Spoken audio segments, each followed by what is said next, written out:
call this meeting of Norwood City Council to order.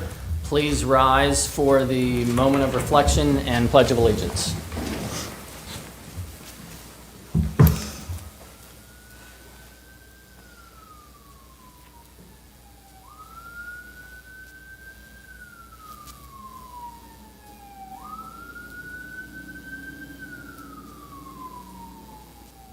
Thank you. I pledge allegiance to the flag of the United States of America and to the republic for which it stands, one nation, under God, indivisible, with liberty and justice for all.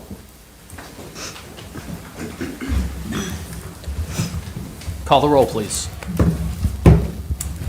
Mrs. Franzen? Here. Mrs. Hoover? Here. Ms. Royce? Here. Mrs. Bowling? Here. Mrs. Winterbauer? Here. Mr. Girton? Here. Mr. Braden?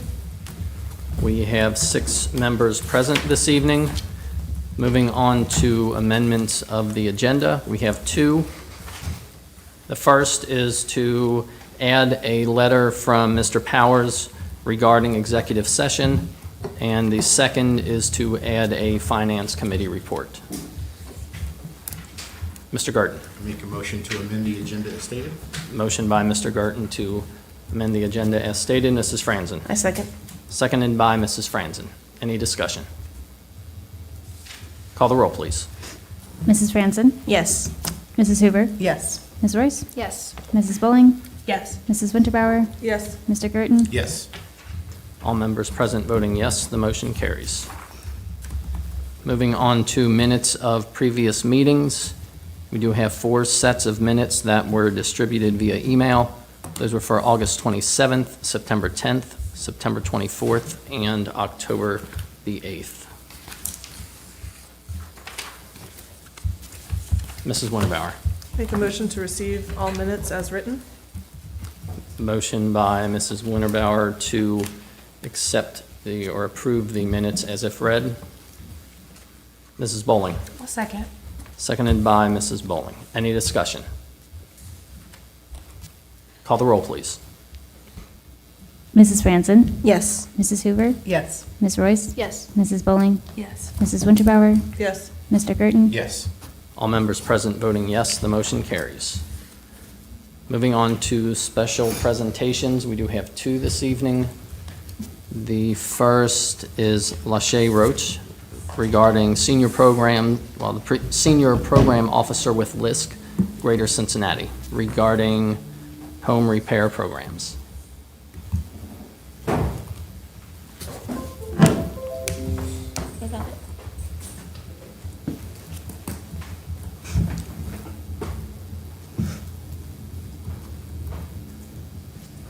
I might meet you.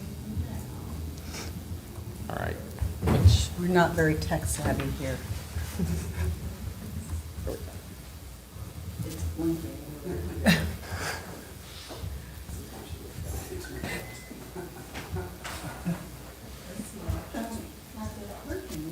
These 2 were working. I'm not sure what's going on with that monitor. Okay.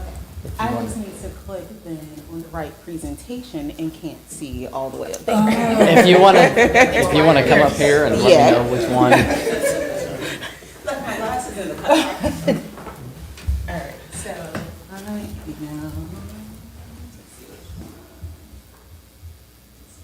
The housing our future. It's going to be the HOPS presentation updated. One more lower. One lower. Yep.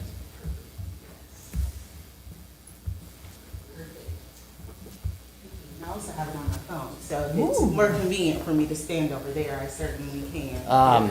For the purpose of the microphone? Sure, okay. Yes.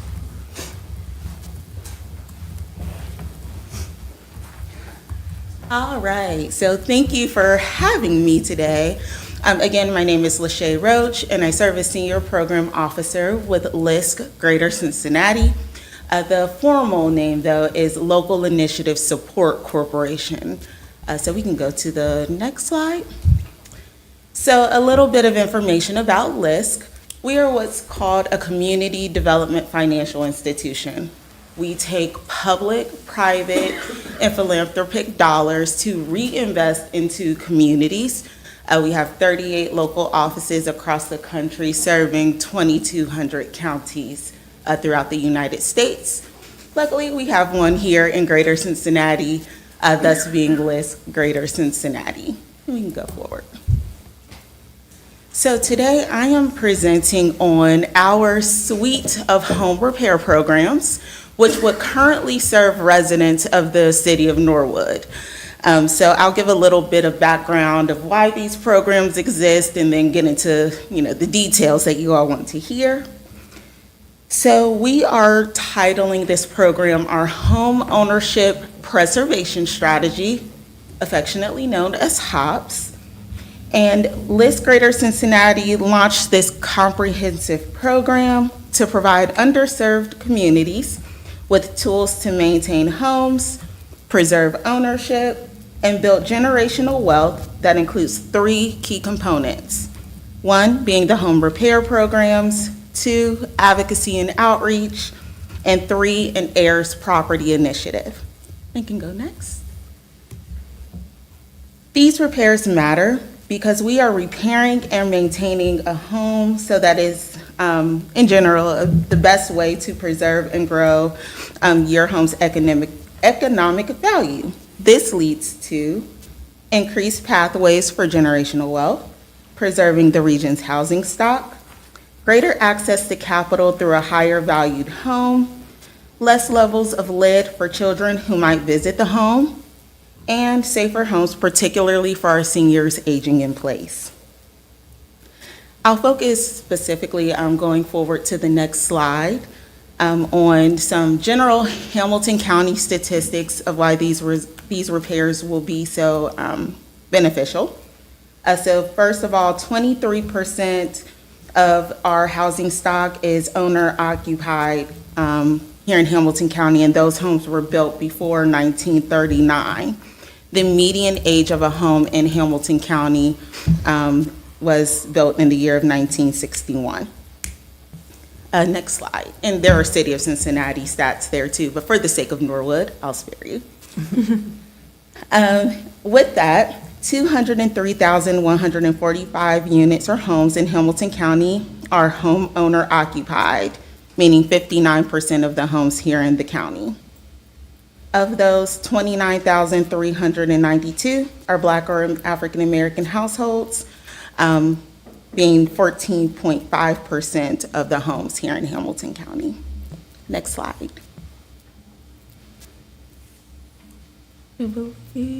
That is a repetitive, yes. Next slide, thank you. So cost burden, homes owners are cost burden when housing costs are more than 30% of their household income. Owners are severely cost burdened when housing costs are more than 50% of their household income. With that said, over 38,000 homeowners in Hamilton County are cost burdened, so 19% of homeowners. 40% of the cost burdened homeowners in Hamilton County are severely cost burdened, meaning that 50% of their income goes to housing. Next slide, please. Of those, just general numbers to put with that, 54% of the cost burdened homeowners in Hamilton County make less than $35,000 a year. 73% of those cost burdened homeowners make less than $50,000 a year. And then 42%, or roughly 1,600 of the cost burdened homeowners in Hamilton County are ages 65 and above, thus making access to capital to do critical home repairs very unlikely. Next slide, please. So that brings us to our home repair programs, which is the first initiative in our strategy. We have implemented 2 programs, first being Lead Safe Hamilton County.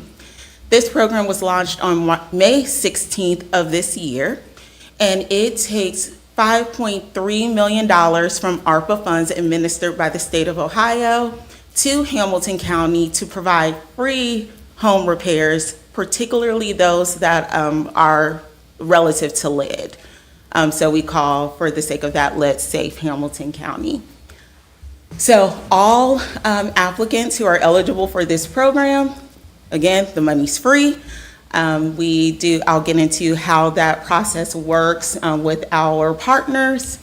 But we have an intake center working in neighborhoods, which is a HUD-approved housing counseling agency to support all homeowners through the application process. And our construction manager is Habitat for Humanity of Greater Cincinnati. They subcontract or bid out for subcontractors and see those repairs through. So essentially making it very easy for homeowners in the county. Next slide, please. So some eligible repairs to this program: windows and door replacement, interior and exterior painting, siding, soffit, porch components. Again, Habitat goes in and does the scope of work for the homeowner and takes that scope of work to determine what would come next with the subcontractors. Next. So eligibility for this program, again, it's already implemented, it's already going and currently open. This would be for homeowners in Hamilton County, including the city of Cincinnati. These would be homeowners who meet the area median income requirements. So this would be for a household of 3, an income of $75,500, that household could be eligible, or a single person making roughly $58,000 could also qualify. The home would be built before 1978. It's assumed that homes built before 1978 have the presence of lead, and what we've seen is that a great deal of our local housing stock is built in 1961, or that's the median year. And the great part about this program is that children do not need to be present in the home for those homeowners to qualify. Most lead repair or abatement programs do have that requirement. This is not abatement, but that resource is available and you don't need children. Next slide. So the next arm of this program has also launched and available to Norwood residents. It is the Revive and Thrive Home Repair Loan Program. And this program models our markets in Detroit and Memphis, serving over 700 homeowners. And what it does is it leverages $2 million from the Hamilton County Board of Commissioners alongside funds from the Greater Cincinnati Foundation to provide 2% interest loans up to $25,000 for qualified homeowners with repayment terms up to 10 years. Very low interest, very decent amount of time to repay. And what that does is it allows homeowners who would not have access to traditional capital to apply for the funds to repair their assets.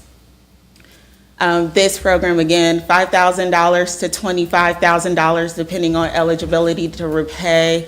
No year is associated with this program as long as you've lived in your home for up to 6 months and meet those general area median income guidelines explained in Lead Safe. You will qualify. Next. All right, so eligible repairs, are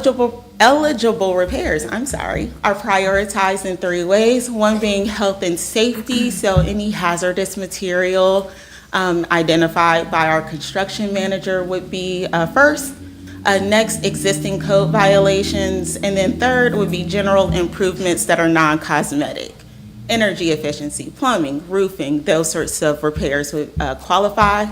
But with that, that doesn't mean that that's the order that the homeowner has to say, hey, this is how I'm spending the loan. It's just saying that this is what we're looking for when we're developing the scope of work. Next, please. So currently, this program serves Hamilton County. The homeowner, sorry, I can't see. There we go. The homeowner must reside in a single-family home for at least 6 months, meet those requirements, current on property taxes or on an approved payment plan, and a minimum credit score of 560, which falls between the poor and fair range. However, there are other factors that are considered when approving. We are partnered with Warsaw Federal, Cincinnati's first minority depository, meaning that they are very well versed in working with the population that's targeted through this program, especially our seniors, ensuring that they have the resources needed and the patience to do the loan servicing. Next, please. So how to apply for the loan program? Simply by calling 211. For Let's Safe, Working in Neighborhoods is the front door to the program. But either way, contacting 211, we try to make it easy. That will put you in touch with Working in Neighborhoods to apply for both programs. And next. The final leg, our heirs property initiative, and this will close my presentation.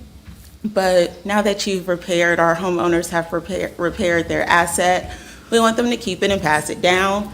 So this program would provide homeowners with opportunities to get estate planning resources as well as representation in probate court to ensure that they can maintain their homes throughout their family for generations to come. And I think that concludes my presentation. Happy to answer any questions. Yes. Mrs. Huber. Thank you. This is something I think our building department would be very interested in. What's the best way for them to pass this information on to residents? Sure, so I do have flyers available with me for both programs. I can send a digital copy for you all to post on any media networks, social media as well, or for the sake of time, if anyone needs to contact me directly, I will also leave my card here to help maneuver that process. Thank you. Any other questions? All right, thank you. Thank you. And again, these programs are running, so open for application. Don't forget your flash drive.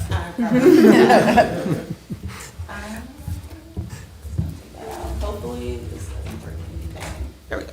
Thank you. All right, next presentation, we have representatives of PLK to discuss the NCA.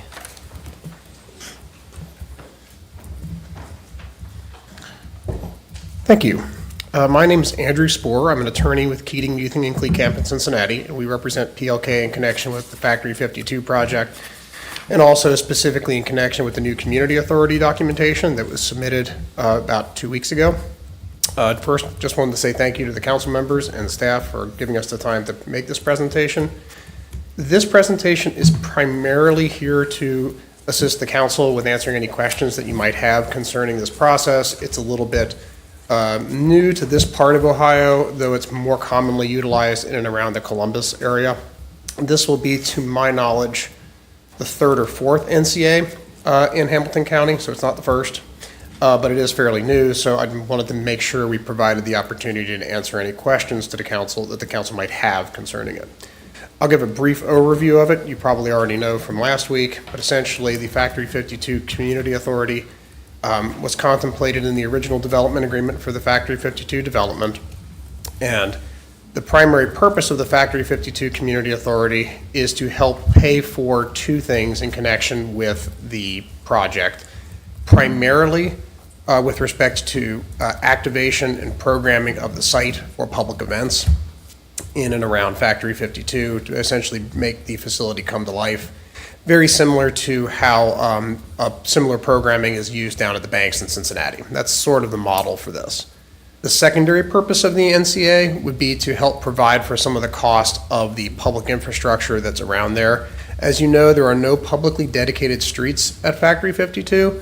However, the roadways are open to public access, and the public has a right to access through them, through the Port Authority.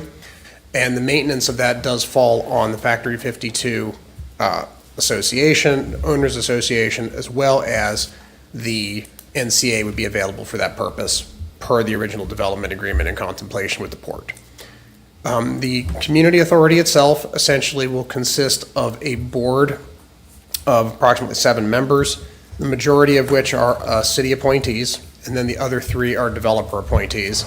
And they will essentially govern the operations of the board, which will be to perform those 2 tasks. The NCA's source of revenue are community development charges, and they are statutory charges that a community authority can levy on the properties within the community authority itself, and specifically on transactions. So in this case, it is an up to 2% charge on retail sales inside the Factory 52 area. That would primarily be the restaurants and the bars and things like that. And then a up to 1% charge on room nights that would be in the community authority area if there's any hotels that go in ultimately. These charges are over and above existing taxes, so they do not affect any county or Norwood taxes that are on similar charges. So the room night tax, to the extent the city of Norwood has one, this is just above it. It does not divert revenues. Similarly, the retail sales do not divert revenues from the county or the state. The method of operation of the community authority will essentially be that the community authority will have a board. The board will levy these charges on an annual basis. The board will meet and have a vote to levy what they will be. That will be informed by a budget that is presented by the manager that will ultimately be managing all this on behalf of the NCA on a day-to-day operations, which will be either the Factory 52 Owners Association, that's the, essentially that's a condominium structure out there is the legal method. That entity would probably be handling that, or some other manager entity that is set up specifically for the purpose. And that entity would essentially be there to govern the contracts that do what the NCA is setting out to do, primarily activation of the site, things like helping to arrange for bands, helping to arrange for cleanup of the site, all these for public events that the community authority has the power to put on. And then in addition, to the extent that there's snow plowing or things like that, this entity would also be responsible for that. The new community authority would have its own accounts, so this revenue would not be private revenue. The revenue that would come in off of these charges would go into the community authority accounts, which would be public accounts, and that money would be expended through a services agreement on the actual work. And the services agreement would be between the NCA and this manager entity. So all of this would be a transparent process that would be running through the public account of the NCA. I'll stop there just to see if anyone has any questions or if there's anything else I can elaborate. Mrs. Franzen? Sure. So when you're making this budget, is this something that PLK would decide the budget, or would it be in kind of consideration of what the city might ask them to do? Sorry, I don't think I phrased that very well, but. No, I think I understand your Okay. question, and it's a good one. So the budget process would be primarily handled by PLK as the manager informing the budget. The budget, however, is approved by the board of the NCA, and the NCA's board is majority city. So insofar as majority public entities, it's city appointees. So insofar as the board approves that budget, the city has involvement in all that activity. Thank you. Any other? Mrs. Hoover? I was curious if there's a plan to educate consumers about this. So the consumers, there's two parts to that. The first part of that is us educating the actual retailers, because that's obviously a critical piece to us. I can let Mr. Lingenfelter speak more to that, but essentially my understanding of this is, and the way that the NCA will work, is that for each of the leases we have, we're going to have a rider with the retailers that will alert them to this. The retailers are already all aware of it, and they are in favor of it because it will help essentially bring the site more to life for these public events. The public events are nice for the public because they exist and they're free and open to the public. As a general matter, there may be, the NCA theoretically can charge admission to things, but the revenue is all public. The retailers like that, of course, because there's more activity around it. So the retailers are aware. In terms of educating the consumers, the way this normally appears is, and I don't know if anyone's been to the banks recently, but if you go down there and you go to one of the restaurants, if you look at your bill, you'll actually see that there's a line item on there, at least that last time I went, I thought there was, that represents what the NCA charges are. It can be done that way, but it's normally not generally advertised just because it's not a selling point for people to want to come to the area. However, it does usually appear on your bill itself when you go and check out, just like whenever you go to Yard House or anything like that down on the river. It's also not a secret because the NCA meetings are public meetings and people can come and attend those if they so choose. Mrs. Hoover? Thank you. I had the opportunity to talk to a couple of the vendors, and I wouldn't say the response was excited, but it seemed more neutral, that we'll figure it out. But I'm curious how that might impact, because I understand that, you know, overhead rent is high for vendors. Might that be an impact on the ability to keep vendors in the site? So insofar as the charge is only on the actual sales, the cost of the NCA is passed through to the end user. So it shouldn't affect the actual rental cost of any of the retailers. In theory, if the charge is levied and it starts having an adverse effect on people coming to the facility, you know, like, oh, this is too high, the board has the power to back it down. So essentially, it's not a fixed in stone charge. The board gets to levy the charge, and the board can back the charge off as they see fit. Mrs. Hoover? But it can be no higher than the 2% that's been That's correct. requested. Exactly. It cannot be higher than what the petition authorizes. That's the upper limit. It can be anything between 0 and 2% for the retail sales. Mr. Garten? On the petition, it says that these funds can be used for things, and one of those is design amenities. Is there anything that would prevent Factory 52 from building a swimming pool that's only for their residents in this public money? To my knowledge, the new community authority facilities have to be community facilities under Chapter 349 of the code. I don't think that would be an eligible use of the community facility charges. It could also be overridden by the board. So the board could say, you know, not approve that particular expense. So insofar as that's part of the reason why the board is majority public ultimately, because the funds are ultimately public. So things like that, to the extent the statute didn't limit them, could be limited through the, the legislative process of the NCA. But off the top of my head, I don't think that you could have a private facility like that with the charges. Thank you. Mrs. Franzen? With this NCA, let's say PLK 15, 20 years down the line, something happens and they dissolve.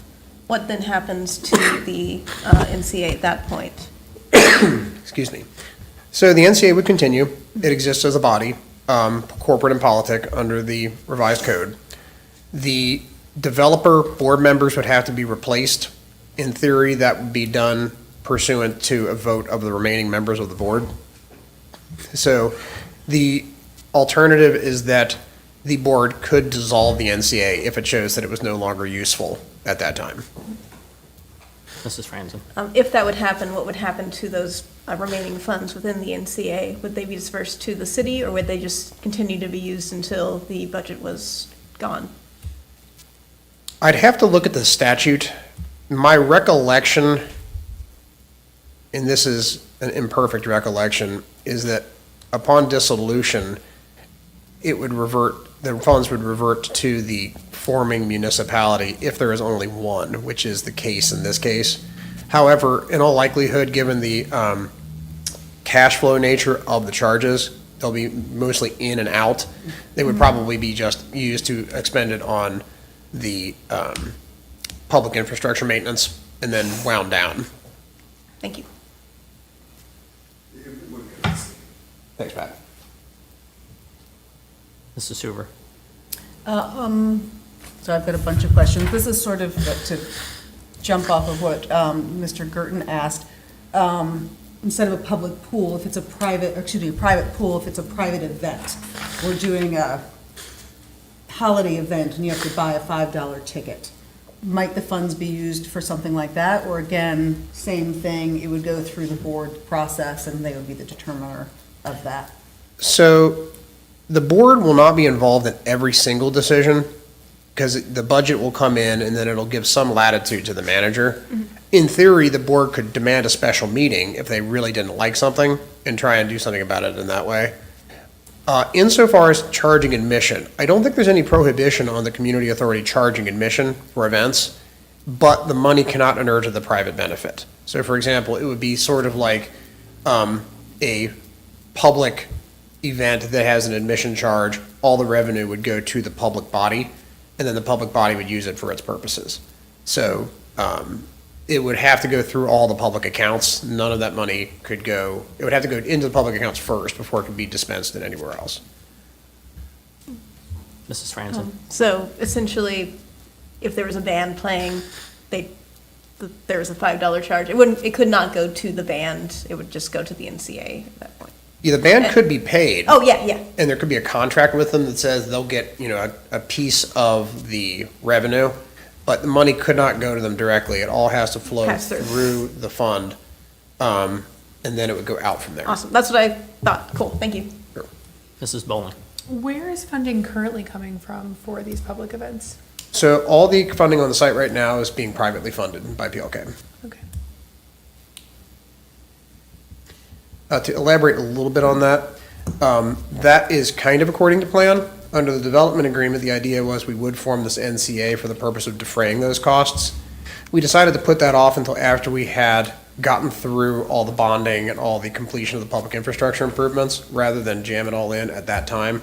So that's why it's a little bit out of sequence from all the other things that we did. To be honest, it was simply because once we got through the public bonding process, we figured it would be better to take a bit of a break from pushing any of the heavy public involvement on the project. Public incentive side, public funding side on the project. Mrs. Bowling? This might be an unanswerable question. Do you have any ballpark figure of what they have currently spent on public programming? I don't, but Mr. Lingenfelter probably does, if you would. 350 to 400,000 a year right now.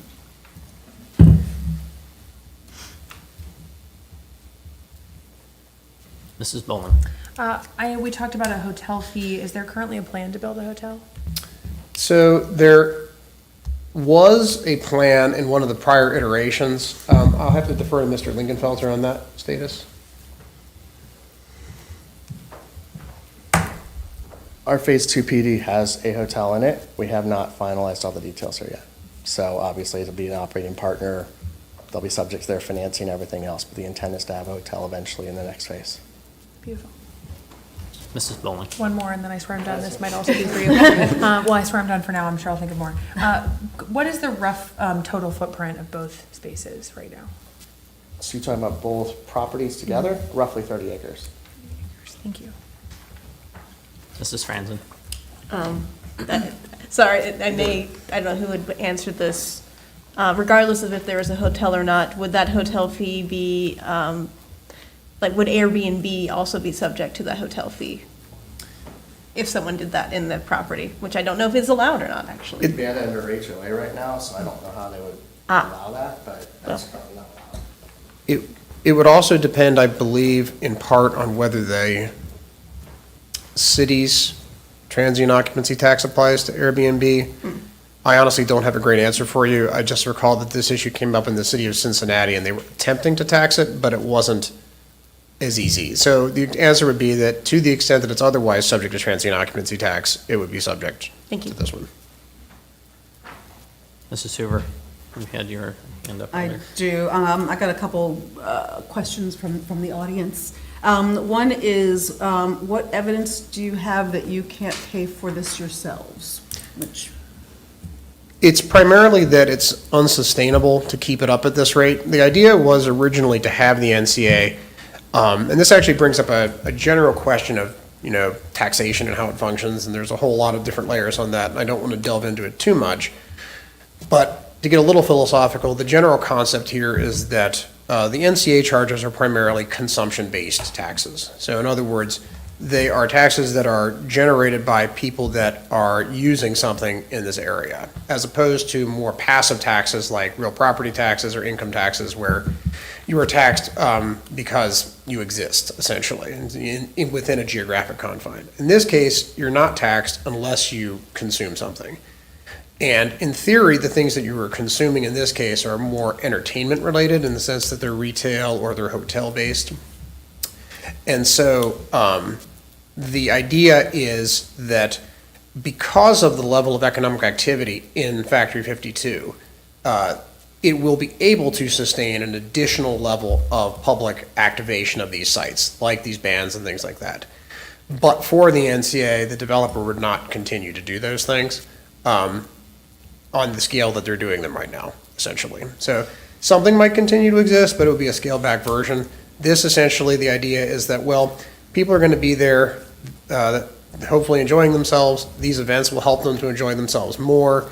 By paying this 2% charge, they are essentially aiding in the quality of this site, and it benefits the general populace, even the people that don't go there, insofar as it kind of has a force multiplier effect of additional economic activity, because there's people coming to see the bands and things like that. So that's a long-winded way of saying that it just is not economically feasible for the developer to keep the scale up that they're doing now. And this essentially allows them to take some of that off their plate. Mrs. Hoover. Do you know that 2% will be sufficient to do the things that you would like to do? We believe it will be, but we don't know for a fact. So what I mean by that is that we're still fairly early days in the full activation of the site and where things will go with it. 2% appears to be the level that is market for one. To go back to the prior example, we're matching this somewhat to the banks in terms of how we're operating this. And even though the banks and Factory 52 are very different in many ways, they're both the same in the sense that they're subject to the 7.8% sales tax of Hamilton County. So that extra 2% on top appears to be sustainable based on how things are operating down there. It's not adversely affecting the retail. We didn't want to go beyond what they had, simply because that would be venturing into particularly uncharted waters. So the 2% may not get us everything that we want, but it will help us to activate the site and take some of the pain off of keeping everything going. Mr. Gurdon. Do you have any estimates of what the 2% gross would look like from purchase histories and projections? I unfortunately do not have that information tonight. That sort of information could be compiled, though, if that would be something that would be useful. Just projections on where we think they'd be. Yeah, it's just something I'm curious about, how much money per year this would gross. Okay. I will put a note on that, and then I will talk to PLK about possibly putting together some projections for the public hearing. Thank you. Mrs. Bowling. In terms of maintenance, specifically street-related, cleaning, plowing, salting, you all are handling that At present, yes. internally? Okay. So the original Port Authority bond documents, the way they were set up, they anticipated that the NCA would be used for part of that purpose. They could be joined in essentially to assist with the maintenance of the public infrastructure, but at present, it's being handled by PLK or PLK-related entities.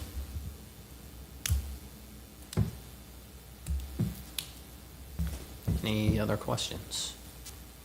All right, thank you. Council members, thank you very much, and we'll work on getting some of those projections for the public hearing.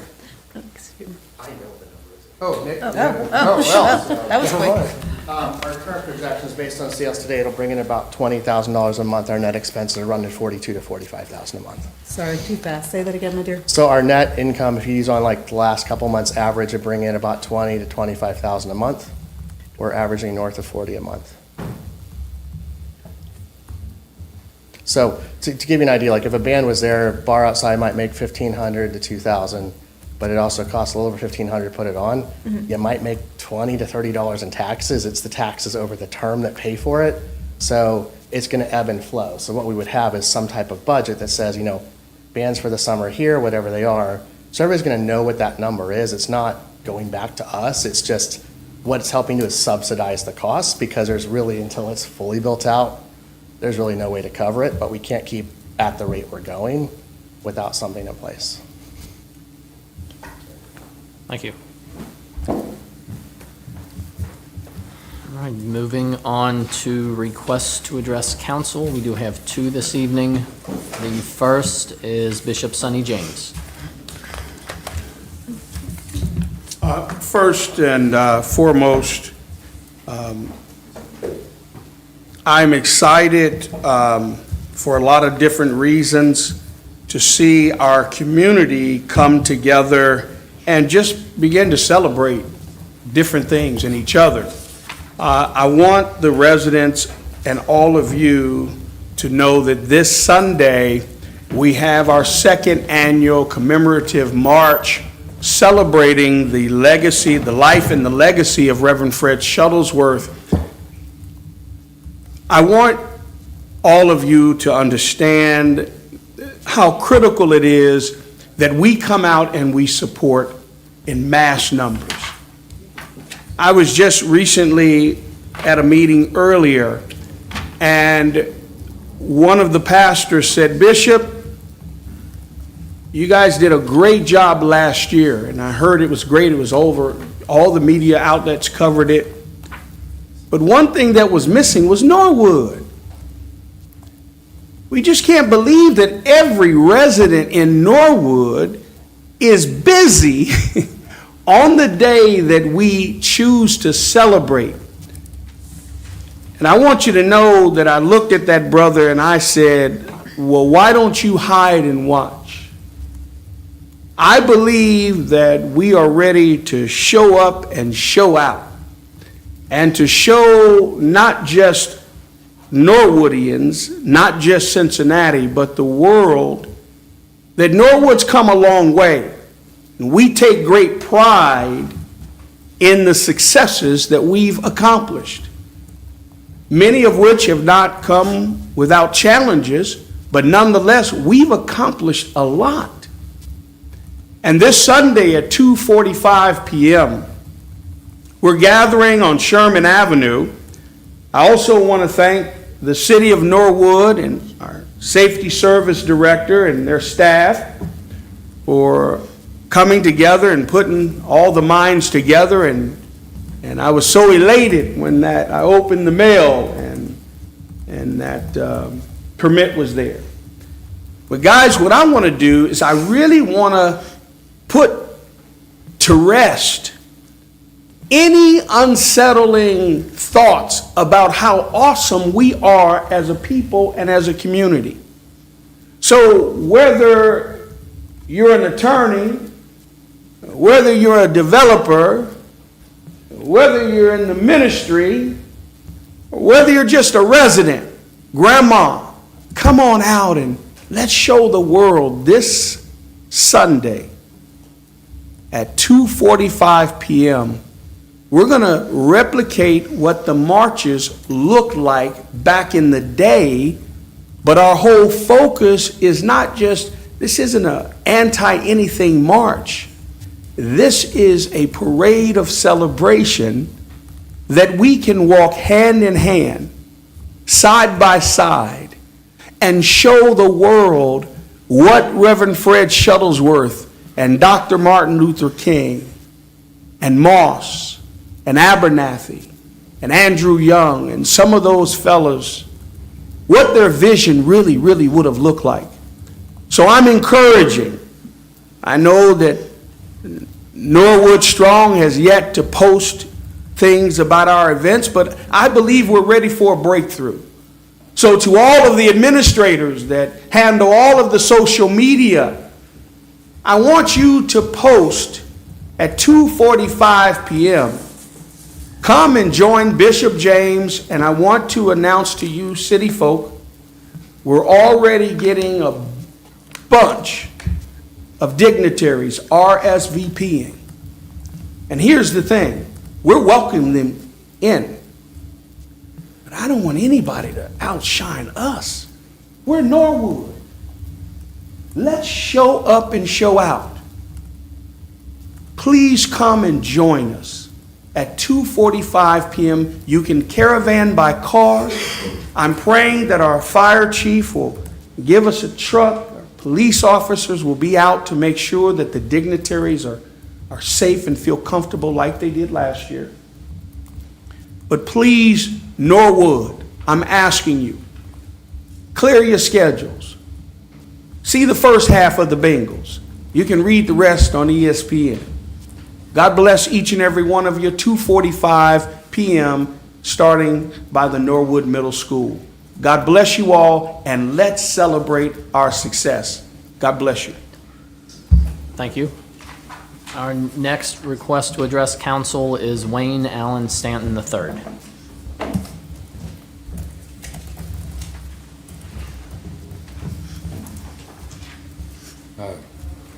come here today as a victim of police misconduct.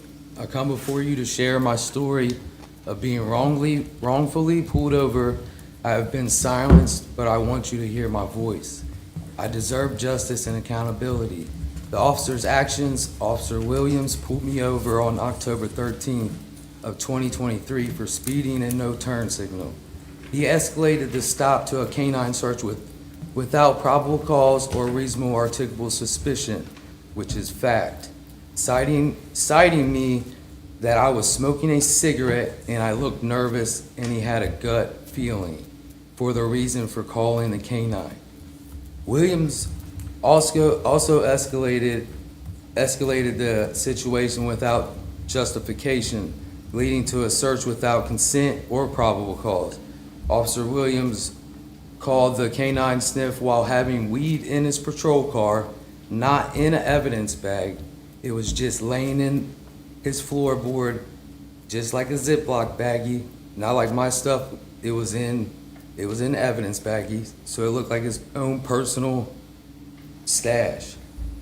Also, later when we got back to the police station, canine handler Ramos comes up to the window of Williams' car and says, "It smells like weed in here." And Officer Williams replies, "There's weed in here." Ramos is like, "What?" And Officer Williams replies, "Yeah, it's from a stop from earlier. Possessing marijuana, especially in a police vehicle openly, is illegal and unethical. Officers are held to a higher standard and must follow the law. This situation raises serious concerns in accountability and professionalism.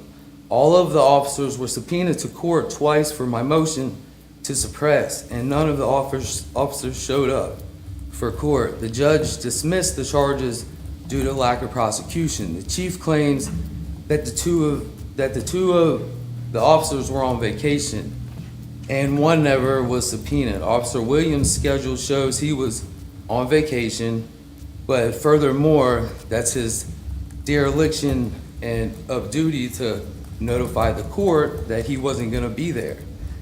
That there is no supporting evidence of misconduct by the chief found that there was no misconduct by his officers and said they acted in good faith, which in order to have good faith, you have to have probable cause. And Chief Sumner never articulated. He can say good faith in my findings and decisions on my complaint, but you got to articulate that good faith. But furthermore, the police negligence and lack of accountability undermine justice. Twice, officers failed to appear in court, delaying my case. This is unacceptable and demands attention. Police officers must prioritize appearance, and officers fail to appear in court undermines the justice system, delaying trials and compromising cases. Their actions can be seen as contempt of court or eroding public trust and accountability. Protecting constitutional rights is paramount. Police must uphold the law and not disregard it. Officers' neglect of duty must be addressed. Hold the accountability. I urge the council to investigate and address the issue. My mom's complaint, furthermore, told by Chief Sumner, he threw her complaint away. Never even read it, straight threw it away. That right there in itself is a violation of due process. It silences the marginalized voices and undermines accountability. The council must investigate and address this wrongful act, ensuring all complaints are heard and respected. Thank you for your time, and I trust my voice will be heard.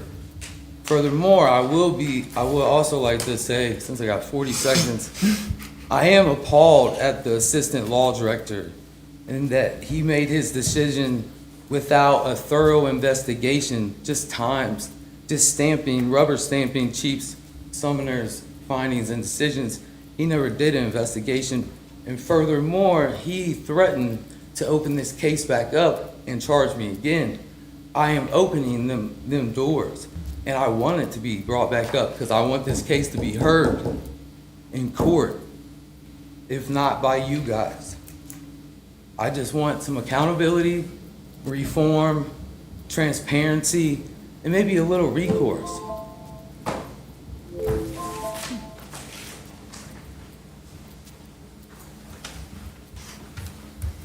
Next item on the agenda, we have reports of standing committees, and there is a finance report. Thank you, Mr. President.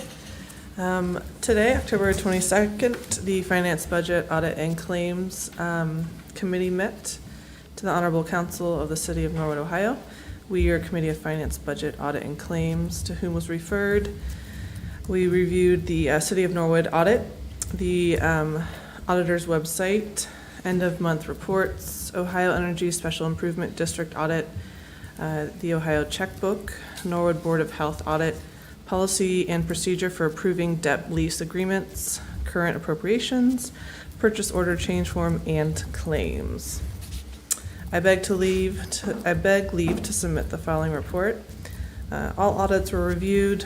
Mainly, the City of Norwood's audit had two concerns with the password policy, which has been addressed, and also updates on the disaster recovery plan.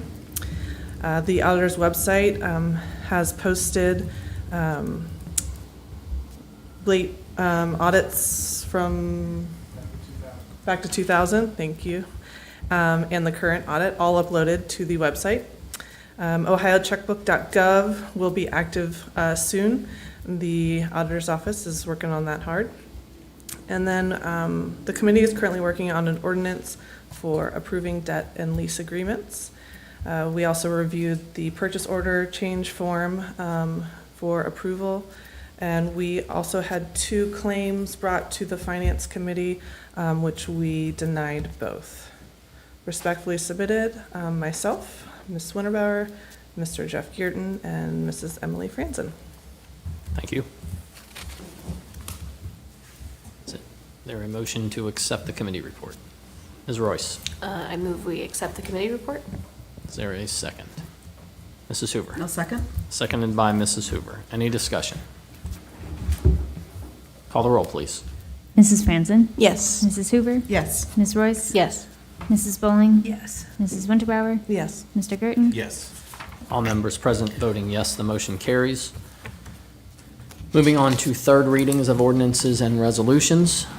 The first is an ordinance amending Section 527.03 of the Norwood Codified Ordinances entitled Waste Disposal as amended. Mrs. Franzen. I move we have the third reading. Motion by Mrs. Franzen to have the third reading of the ordinance. Mrs. Winterbauer. A second? Seconded by Mrs. Winterbauer. Any discussion? Call the roll, please. Mrs. Franzen? Yes. Mrs. Hoover? Yes. Ms. Royce? Yes. Mrs. Bowling? Yes. Mrs. Winterbauer? Yes. Mr. Gerton? Yes. All members present voting yes, the motion carries. Please have the third reading of the ordinance. Ordinance amending Section 527.03 of the Norwood Codified Ordinances entitled Waste Disposal as amended. Thank you. Mrs. Franzen. I move we pass the ordinance. Motion by Mrs. Franzen to pass the ordinance. Mrs. Hoover. I'll second. Seconded by Mrs. Hoover. Any discussion? Call the roll, please. Mrs. Franzen? Yes. Mrs. Hoover? Yes. Ms. Royce? Yes. Mrs. Bowling? Yes. Mrs. Winterbauer? Yes. Mr. Gerton? Yes. All members present voting yes, the motion carries. Moving on to the next item. This is an ordinance replacing Chapter 715 of the Norwood Codified Ordinances entitled Billiard and Pool Rooms. Mrs. Winterbauer. Make a motion to have the third reading. Motion by Mrs. Winterbauer to have the third reading of the ordinance. Mrs. Bowling. I'll second. Seconded by Mrs. Bowling. Any discussion? Call the roll, please. Mrs. Franzen? Yes. Mrs. Hoover? Yes. Ms. Royce? Yes. Mrs. Bowling? Yes. Mrs. Winterbauer? Yes. Mr. Gerton? Yes. All members present voting yes, the motion carries. Please have the third reading of the ordinance. Ordinance repealing Chapter 715 of the Norwood Codified Ordinances entitled Billiard and Pool Rooms. Thank you. Ms. Royce. I move we pass the ordinance. Motion by Ms. Royce to pass the ordinance. Is there a second? Mrs. Winterbauer. I second. Seconded by Mrs. Winterbauer. Any discussion? Call the roll, please. Mrs. Franzen? Yes. Mrs. Hoover? Yes. Ms. Royce? Yes. Mrs. Bowling? Yes. Mrs. Winterbauer? Yes. Mr. Gerton? Yes. All members present voting yes, the motion carries. Moving on to introductory readings of ordinances and resolutions. First is an ordinance to change appropriations for the year 2024 and declaring an emergency. Mrs. Franzen. I move we suspend the rules and have all three readings. Motion by Mrs. Franzen to suspend the rules and have all three readings of the ordinance. Mrs. Winterbauer. I second. Seconded by Mrs. Winterbauer. Any discussion? Call the roll, please. Mrs. Franzen? Yes. Mrs. Hoover? Yes. Ms. Royce? Yes. Mrs. Bowling? Yes. Mrs. Winterbauer? Yes. Mr. Gerton? Yes. All members present voting yes, the motion carries. Please have all three readings of the ordinance. Ordinance to change appropriations for the year 2024 and declaring an emergency. Ordinance to change appropriations for the year 2024 and declaring an emergency. Ordinance to change appropriations for the year 2024 and declaring an emergency. Thank you. Mrs. Bowling. I move that we pass the ordinance. Motion by Mrs. Bowling to pass the ordinance. Mrs. Hoover. I'll take a second. Seconded by Mrs. Hoover. Any discussion? Call the roll, please. Mrs. Franzen? Yes. Mrs. Hoover? Yes. Ms. Royce? Yes. Mrs. Bowling? Yes. Mrs. Winterbauer? Yes. Mr. Gerton? Yes. All members present voting yes, the motion carries. Next item is an ordinance terminating the Community Reinvestment Area Agreement with WNB Group LLC, Ray Hamilton, and declaring an emergency. Mrs. Winterbauer. Make a motion, we suspend the rules and have all three readings of the ordinance. Motion by Mrs. Winterbauer to suspend the rules and have all three readings of the ordinance. Is there a second? Ms. Royce. I'll second. Seconded by Ms. Royce. Any discussion? Call the roll, please. Mrs. Franzen? Yes. Mrs. Hoover? Yes. Ms. Royce? Yes. Mrs. Bowling? Yes. Mrs. Winterbauer? Yes. Mr. Gerton? Yes. All members present voting yes, the motion carries. Please have all three readings of the ordinance. Ordinance terminating the Community Reinvestment Area Agreement with WNB Group LLC, Ray Hamilton, and declaring an emergency. Ordinance terminating the Community Reinvestment Area Agreement with WNB Group LLC, Ray Hamilton, and declaring an emergency. Ordinance terminating the Community Reinvestment Area Agreement with WNB Group LLC, Ray Hamilton, and declaring an emergency. Thank you. Mrs. Franzen. I move we pass the ordinance. Motion by Mrs. Franzen to pass the ordinance. Is there a second? Ms. Royce. I'll second. Seconded by Ms. Royce. Any discussion? Call the roll, please. Mrs. Franzen? Yes. Mrs. Hoover? Yes. Ms. Royce? Yes. Mrs. Bowling? Yes. Mrs. Winterbauer? Yes. Mr. Gerton? Yes. All members present voting yes, the motion carries. Moving on to the next item, ordinance determining to proceed with relocating overhead electrical utility service cables, wires, and I did this earlier. And appurtenant equipment underground along Montgomery Road between Elm and Lawrence and declaring an emergency. Mrs. Franzen. I move we suspend the rules and have all three readings. Motion by Mrs. Franzen to suspend the rules and have all three readings of the ordinance. Mrs. Hoover. I'll second. Seconded by Mrs. Hoover. Any discussion? Call the roll, please. Mrs. Franzen? Yes. Mrs. Hoover? Yes. Ms. Royce? Yes. Mrs. Bowling? Yes. Mrs. Winterbauer? Yes. Mr. Gerton? Yes. All members present voting yes, the motion carries. Please have all three readings of the ordinance. Ordinance determining to proceed with relocating overhead electrical utility service cables, wires, and appurtenant equipment underground along Montgomery Road between Elm and Lawrence and declaring an emergency. Ordinance determining to proceed with relocating overhead electrical utility service cables, wires, and appurtenant equipment underground along Montgomery Road between Elm and Lawrence and declaring an emergency. Ordinance determining to proceed with relocating overhead electrical utility service cables, wires, and appurtenant equipment underground along Montgomery Road between Elm and Lawrence and declaring an emergency. Thank you. Mrs. Hoover. I move we pass the ordinance. Motion by Mrs. Hoover to pass the ordinance. Is there a second? Mrs. Franzen. I second. Seconded by Mrs. Franzen. Any discussion? Call the roll, please. Mrs. Franzen? Yes. Mrs. Hoover? Yes. Ms. Royce? Yes. Mrs. Bowling? Yes. Mrs. Winterbauer? Yes. Mr. Gerton? Yes. All members present voting yes, the motion carries. Last item is a resolution congratulating the New Vision Missionary Baptist Church on their 25th anniversary of ministry. Mrs. Hoover. I'd like to have a suspension of the rules, all 3 readings with the first in its entirety. Motion by Mrs. Hoover to suspend the rules and have all 3 readings of the resolution with the first in its entirety. Mrs. Bowling. I'll second. Seconded by Mrs. Bowling. Any discussion? Mrs. Hoover. I just would like to note that we have Ms. Charlene Truss, the associate pastor, and Kim Williams, the church administrator, here this evening. And we've had them in our community for 25 years. They have a very active food pantry and are very committed to the community. And was very excited to help with this project. Thank you. Thank you. Any further discussion? Motion on the floor by Mrs. Hoover, seconded by Mrs. Bowling, is to suspend the rules and have all 3 readings of the resolution with the first in its entirety. Call the roll, please. Mrs. Franson? Yes. Mrs. Hoover? Yes. Ms. Royce? Yes. Mrs. Bowling? Yes. Mrs. Winterbauer? Yes. Mr. Girton? Yes. All members present voting yes, the motion carries. Please have all 3 readings of the resolution with the first in full. Resolution congratulating the New Vision Missionary Baptist Church on their 25th anniversary of ministry. Whereas New Vision Missionary Baptist Church was founded by Reverend Thomas J. Farrell and 192 members in December 1999. And whereas New Vision Missionary Baptist Church purchased the former Norwood English Lutheran Church at 3851 Montgomery Road in 2000 and held their first service there on December 9th, 2000. And whereas New Vision Missionary Baptist Church began their ministry walks throughout Norwood and Evanston late in the winter of 2003 to 2004, formed their Praise and Flag Team ministry in February 2004, and established their feeding ministry at the Walnut Hills Soup Kitchen in October 2004. And whereas Stanton E. Thomas was installed as pastor in 2010 and was elevated to bishop on June 23, 2023, and whereas New Vision Missionary Baptist Church carried on the New Vision Food Drive-Through Pantry during the COVID pandemic, which has expanded to the Free Choice Pantry, serving over 150 families per week.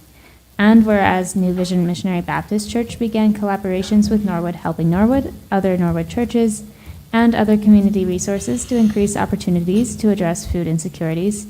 And whereas New Vision Missionary Baptist Church 25th Anniversary Celebration Gala will take place on November 16th, 2024.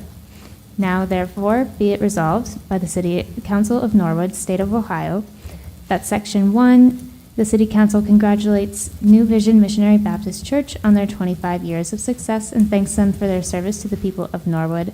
Section 2, the City Council wishes the New Vision Missionary Baptist Church continued success in all their ventures in the City of Norwood. Resolution congratulating the New Vision Missionary Baptist Church on their 25th anniversary of ministry. Resolution congratulating the New Vision Missionary Baptist Church on their 25th anniversary of ministry. Thank you. Mrs. Hoover. I move we pass the resolution. Motion by Mrs. Hoover to pass the resolution. Is there a second? Ms. Royce. I'll second. Seconded by Ms. Royce. Any discussion? Call the roll, please. Mrs. Franson? Yes. Mrs. Hoover? Yes. Ms. Royce? Yes. Mrs. Bowling? Yes. Mrs. Winterbauer? Yes. Mr. Girton? Yes. All members present voting yes, the motion carries. Moving on to administration reports. Mayor Schneider did notify me earlier that he would be unable to attend this evening. That is why he is not here. So moving on to Mr. Bonzal. I have no report. All right. Any questions for Mr. Bonzal? All right. Mr. Miracle. Thank you, Mr. President. As we discussed earlier this evening in the Finance Committee meeting, we have added a few things to the auditor's website. One of the things that we added was the link to all of the city audits back to 2000. So that's 24 years worth of audits there that you can look at if you need some help falling asleep, but there's quite a few on there. Just another effort for transparency. Also, we've added, there are 4 different ways to report fraud in the state of Ohio. There's a link there that you can check out the 4 ways. One's to submit a form, the other one has a phone number, then there's an email, and then a letter. So again, some transparency there for anyone that wants to read that. And then as Mrs. Winterbauer had mentioned earlier, we're wrapping up the Ohio checkbook and should have that on our website in the next few days. That concludes my report. Thank you, Mr. President. Thank you. Any questions for Mr. Miracle? Mr. Moore? All right. Any questions for Mr. Moore? All right. Moving on to unfinished business. Mrs. Hoover? Just to keep things interesting, want to share that we did find out from the Norwood Historical Society that the Marsh Park marker is being finalized. We've been in a long line for that, and it's finally our turn. So they're doing the last little bit on that, and then they'll be sending it to the foundry. So hopefully we'll have that this spring. That's all I have. Thank you, sir. Thank you. Any other unfinished business? Moving on to new business. Mrs. Franzen? On November 2nd, the premier Norwood 5K, also the only Norwood 5K, Gym of the Highlands 5K, will occur for its 7th year at the corner of Floral and Smith in front of the New City Presbyterian Church. 5K run, walk, stroll. You can even just do a 1/10 of a mile and then walk back. No judgment here. I'll be the lead biker, so follow me. And come join us. Even if you don't want to even be part of the race, we welcome you to the after party where there will be free burgers, hot dogs, pizza, also beer and cider, not for free unless you are a runner or walker, but all the other stuff is there. Trying to get a bounce house. Don't want to promise that, but there'll be some fun family activities as well. So that's at 9 a.m., November 2nd, corner of Smith and Floral. It's only $30 a person or $80 for 4 people. And all the money goes back to support Norwood Parks, to which we have donated over $70,000 to date. And to register online? NorwoodRun.com. All right. And yes, it is a .com. We are a 501c3 nonprofit. We made the website before our paperwork is finalized, but we are, in fact, a registered nonprofit. So if you want to give us some money for sponsorships, tax write-off. Also, you can volunteer. Please volunteer. Thank you. Any other new business? Mrs. Hoover? I have a couple, of course. One, want to let folks know that the police are holding a take-back day where you can dispose of any unused medications at the police department. That's this Saturday, October 26th, from 10 to 2. So go through your medicine cabinet, get all that old stuff out, and drop it off. Also, if you have empty bottles, you can drop those off at the Board of Health, where we are taking those and the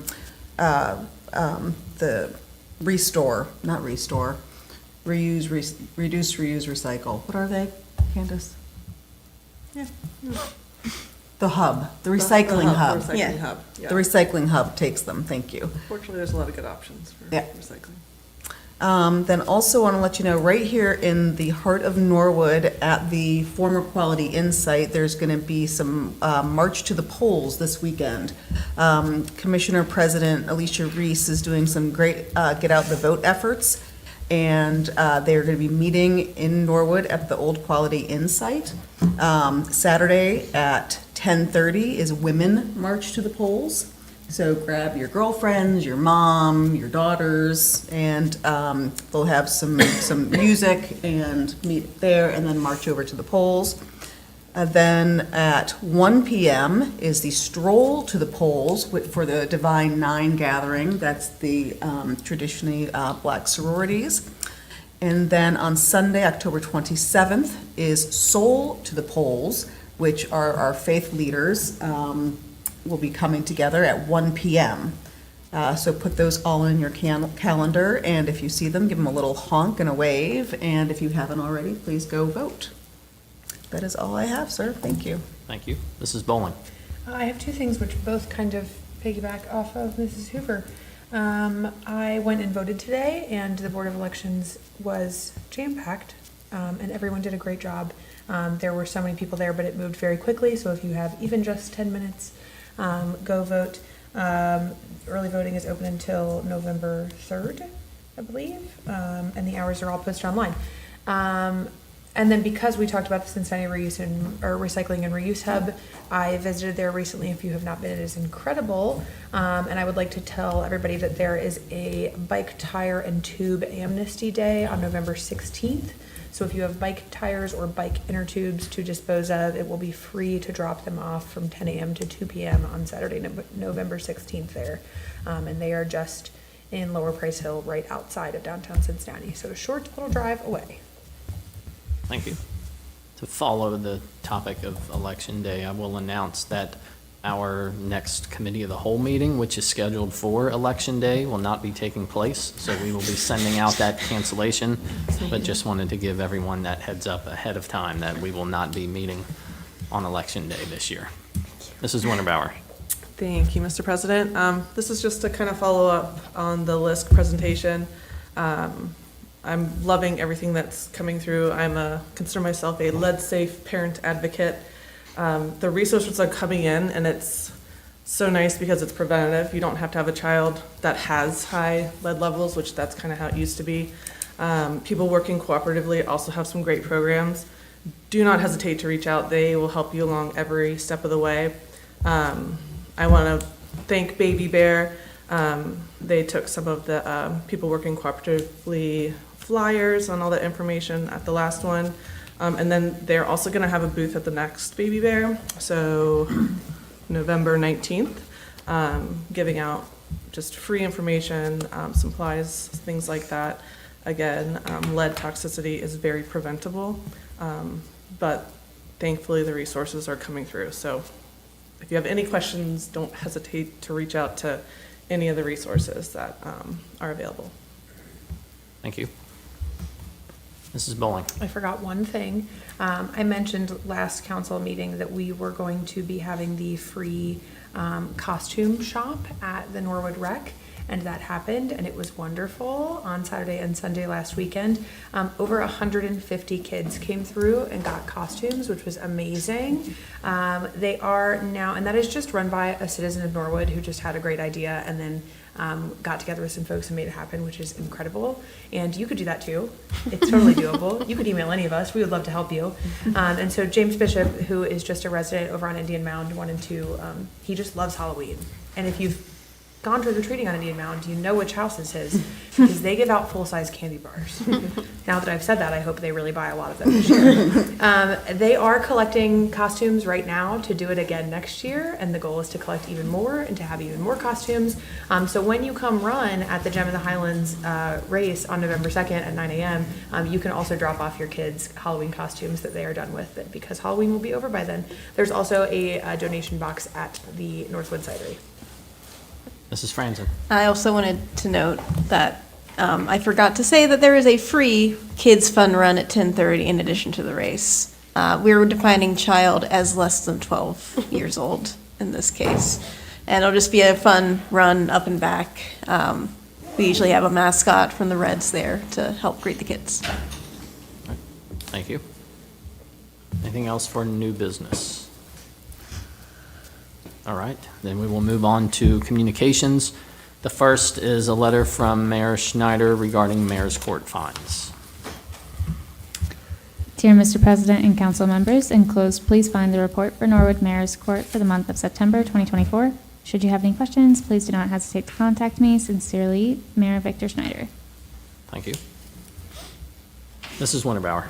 Make a motion to receive and file the letter. Motion by Mrs. Winterbauer to receive and file the letter. Mrs. Bowling. I'll second. Seconded by Mrs. Bowling. Any discussion? Call the roll, please.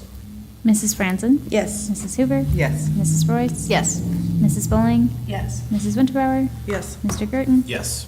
All members present voting yes, the motion carries. Moving on to our next communication. This is from Mr. Powers regarding a request for executive session.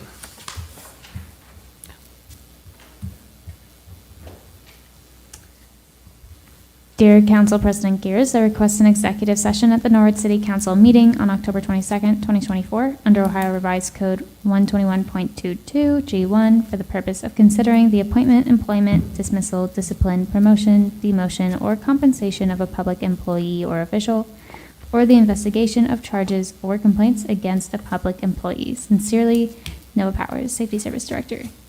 Thank you. Mrs. Winterbauer. I make a motion to receive and file the letter and go into executive session For the purpose. For the purpose. Of. for the stated purpose. For the purpose of considering the appointment, employment, dismissal, discipline, promotion, demotion, or compensation of a public employee or official, or the investigation of charges or complaints against a public employee. Yes, thank you. Is there a second? Mr. Garten. I second that lengthy motion. Seconded by Mr. Garten. Any discussion? Call the roll, please. Mrs. Franson? Yes. Mrs. Hoover? Yes. Ms. Royce? Yes. Mrs. Bowling? Yes. Mrs. Winterbauer? Yes. Mr. Gerton? Yes. All members present voting yes, the motion carries. At this point, council will enter executive session, so anyone who is neither an elected official nor a member of administration is asked to leave council chambers.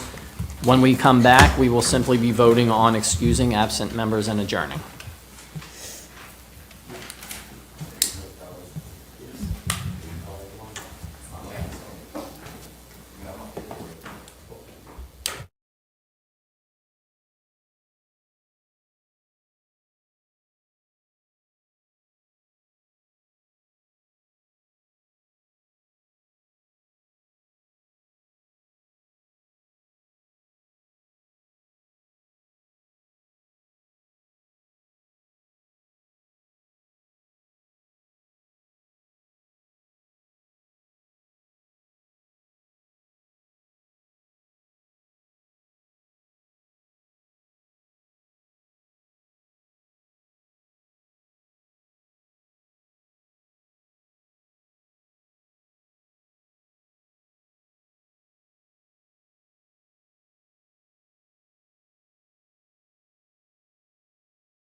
All right, we have now returned from executive session.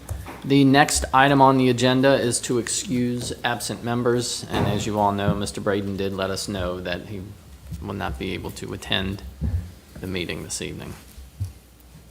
Mrs. Bowling. I move that we excuse him, and also I hope that his son's wedding is going very nicely. Mrs. Winterbauer. Second that. Seconded by Mrs. Winterbauer. Motion is to excuse the absent member. Any discussion? Call the roll, please. Mrs. Franzen? Yes. Mrs. Huber? Yes. Ms. Royce? Yes. Mrs. Bowling? Yes. Mrs. Winterbauer? Yes. Mr. Gerton? Yes. All members present voting yes, the motion carries. We have a motion to adjourn. Ms. Royce. I move we adjourn. And second, Mrs. Bowling. Let's adjourn. I second. Call the roll, please. Mrs. Franzen? Yes. Mrs. Huber? Yes. Ms. Royce? Yes. Mrs. Bowling? Yes. Mrs. Winterbauer? Yes. Mr. Gerton? Yes. All members present voting yes, the motion carries. This meeting is hereby adjourned.